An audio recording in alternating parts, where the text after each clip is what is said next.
राजद के राष्ट्रीय उपाध्यक्ष देवेंद्र यादव ने पूर्णिया में राजद के वरिष्ठ नेता धीरेन्द्र यादव के आवास पर मीडिया को संबोधित करते हुए कहा कि महागठबंधन की ताकत को देखकर बीजेपी बौखला गई है और सांप्रदायिक भावना को भड़काकर 2024 का चुनाव जीत जाना चाहती है, किंतु जनता सब कुछ समझ चुकी है और वैसी सांप्रदायिक ताकतों को इस बार के चुनाव में जनता जबरदस्त सबक देने जा रही है और बिहार के 40 सीटों पर महागठबंधन की भारी जीत होने जा रही है।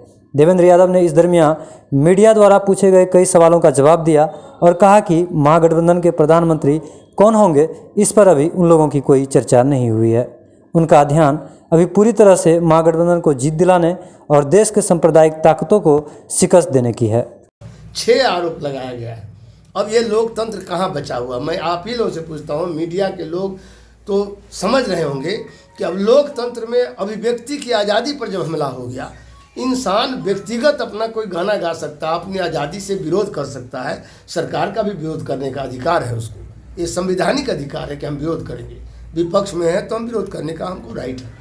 उसको नोटिस होती है पुलिस की, तो अघोषित आपातकाल है, ऐसा मेरा मानना है। घोषणा नहीं है आपातकाल, लेकिन मैं समझता हूँ ये खौफनाक आपातकाल आ गया है। देश के लोकतंत्र और संविधान महफूज नहीं है, उसके लिए भी संकेत था ये रैली कि नहीं, देश का लोकतंत्र बचेगा, संविधान बचाने के लिए हम लोग एकजुट हैं। संदेश यही दिया गया है। और अभी आपको मालूम है कि जो नाम कहने की जरूरत नहीं, मोटू भाई, जो 2 आदमी गुजरात के ही हैं, 2 आदमी देश की बड़ी संपत्ति को, जितना अंडरटेकिंग है भारत सरकार का, सभी को बेचा जा रहा है। पोर्ट बेच दिया, रेल बेच दिया, भेल बेच दिया, एयरपोर्ट बेच दिया, LIC बिच गया। अब 18,000 करोड़ से ज़्यादा उसका पैसा कंज्यूमर का लगा हुआ है, गरीब लोग का पैसा है। वो पैसा लोन में आप दे देंगे अडानी को। अडानी पर उसके फ्रॉडिंग पर आज लोकसभा में हल्ला होता है, तो कहा जाता है संसद में लोकसभा चुना हुआ प्रतिनिधियों का सभा है, वह सभा लोकतंत्र का सबसे बड़ा इंस्टीट्यूशन है। उसमें कहता है नहीं, ये देश पर हमला है। उनके MP बोलते हैं, बीजेपी भाजपाई लोग बोलते हैं ये देश पर हमला है। अडानी पर हमला, देश पर हमला होगा? मतलब 2 आदमी देश को बेच रहा है, 2 आदमी देश को खरीद रहा है। हम 2, हमारे 2, और 2 और मित्र उन्होंने बना लिया है, महंगाई और बेरोजगारी को। अब 4 मित्र हैं इस सरकार का। इसीलिए हम लोग का उद्देश्य ये था कि एकजुट करें लोगों को रोजगार के मामले पर, ये जो महंगाई है उसके सवाल पर। देश में जो नफरत की राजनीति चल रही है, आज भाई भाई को लड़ाया जा रहा है। डॉक्टर लोहिया, हम लोग सोशलिस्ट हैं, डॉक्टर लोहिया ने कहा था घर में भाई को डरा कर मत रखो।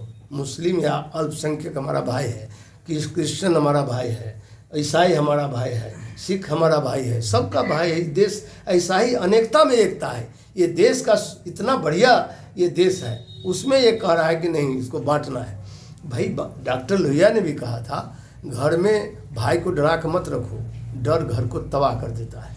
यदि हम भाई को रोज़ नफरत फैलाएंगे तो उससे समाज में आंतरिक खतरा भी हो सकता है। इसीलिए डॉक्टर लोहिया ने भी कहा था कि विपक्ष माने सत्ता पक्ष का रत्ती भर सांप्रदायिकता, विपक्ष के क्विंटल भर सांप्रदायिकता से जहाँ इन्वेस्ट किया है भारत में, इसी की जांच हो जाए।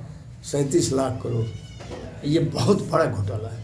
इसलिए अभी हम छोड़िए, इनके प्रदेश के गुजरात के नीरव मोदी अभी लंदन के कोर्ट में कहा कि हमने 1300 करोड़ रुपया दिया है भाजपा को ऑन चेक बॉन्ड में। चंदा आप दे सकते हैं, तो लीगल हो गया है आजकल, जो कानून इन्होंने बनाया है। 1300 करोड़ रुपया हमने दिया है भाजपा को चंदा, ये लंदन के कोर्ट में कहा। हम जो भागे हुए, हम पर जो लुकआउट जारी किया जा रहा है, हम तो भाजपा को चंदा दिए। लंदन के कोर्ट में जब उनको बुलाहट हुआ इस सब बात के लिए, तो यहाँ से गया था लुकआउट, तब वो वहाँ कह दिया। तो इधर न खाएंगे न खाने देंगे, या 1300 करोड़ पार्टी के चंदा में जमा कर लेंगे पूंजीपति, और उसको देश से भगा देंगे। सर, आप लोगों का चुनावी मुद्दा क्या होगा? हम लोग का चुनाव मुद्दा बिल्कुल स्पष्ट है। स्पष्ट इसलिए कि हम इस देश में खास करके लोकतंत्र को बचाना चाहते हैं। चूँकि सबसे बेसी लोकतंत्र और संविधान बचेगा तभी यहाँ के नागरिक का अधिकार बचेगा। हम तो अपनी बात नहीं कहेंगे। अभी आपको कलकत्ता में अखिल भारतीय फिल्म महोत्सव हुआ था, जिसको एड्रेस के लिए सबसे बड़े कला ये आपके जो फिल्म सुपर स्टार है अमिताभ बच्चन गए थे। उसमें गए थे शाहरुख खान। उन लोगों ने कहा, शाहरुख खान तो कहा कि कुर्सी के पेटी बांधे रखिए, मौसम खराब होने वाला है, इतना ही बोला, बहुत बच के बोले। लेकिन अमिताभ बच्चन तो साफ कहा कि भारत में सिविल लिबर्टी और फ्रीडम ऑफ स्पीच चिंता का विषय है। ये पॉलिटिकल लोग नहीं कर रहा है, कोसों दूर है राजनीति से। ये तो फिल्म के बड़े कलाकार हैं, सुपरस्टार हैं, वो अब बोल रहे हैं। 4 जज पहली बार प्रेस कॉन्फ्रेंस करके सार्वजनिक रूप से कहता है कि इस देश में लोकतंत्र और संविधान को बचाना एक बड़ा भारी प्रश्न है। आज तक इतने दिन के राज में कभी सुप्रीम कोर्ट का जज कभी प्रेस कॉन्फ्रेंस किया होगा?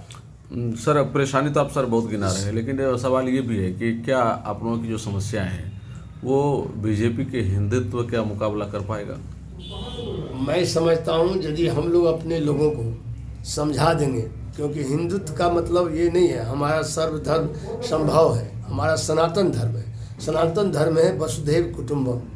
हम यदि अपने लोगों को समझा देंगे कि वसुधैव कुटुंबम का नारा यही सनातन धर्म है, ये लोग जो धर्म को जब भी राजनीति में लाइएगा तो इसको बिल्कुल, डॉक्टर लोहिया ने कहा था धर्म जो है ये दीर्घकालीन राजनीति है, राजनीति है अल्पकालीन धर्म।